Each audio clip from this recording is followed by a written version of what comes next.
Now, the second move of that triple threat situation is called a crossover. And the crossover is strictly just a change of direction. And let me show you exactly the way it should be done. In protecting the basketball, you're jabbing with your right foot, and the defense sometimes react that way, and you want to change your direction. This is what most of the people do that's going to get called for traveling. In jabbing with this right foot, they get so quick, they go this way by moving their left foot, which is your pivot foot. That is traveling in any league. So the correct way to do it is when you jab, now you're going to pick up the same foot that you jabbed with and change directions.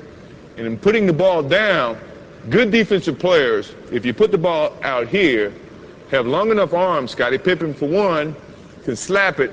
Your momentum is going this way and the ball is going that way. Good way to correct that is when you jab, now you change. If you put the ball here, you got protection from your right leg. Your hand should be here protecting the basketball anyway. So now the only way the defense can get to that ball is to go through your arms, go through your legs. 9 times out of 10, it's going to be a foul.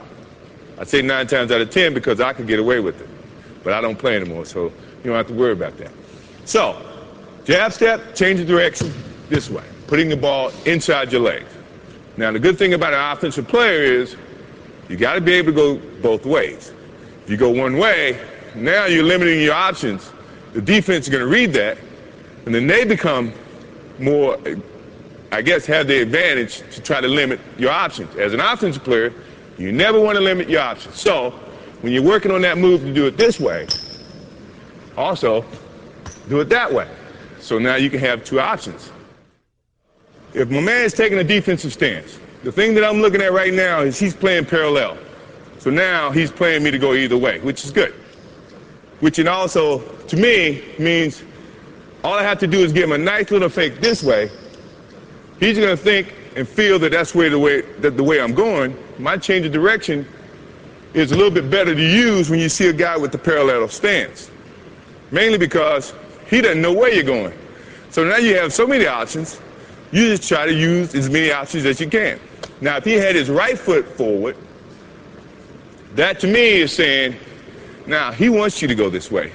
The last thing I want to do is go where the defense wants me to go. I want to go opposite. So this is when now he takes his step that way. To change of direction means he's got to pick up this foot and open, then slide to keep up to you as an offensive player. That takes more time than you taking that crossover and driving to the hole. So you have the advantage in that sense. Now, if he has his other foot up, this is what I was telling you about being able to go both ways. Now you can do the same thing and attack it this way. You see what I mean? So now he can't limit your options. So you should look, before you take your stance, look how the defense is playing you, and then decide which is your pivot foot, your right foot or your left foot, and then attack.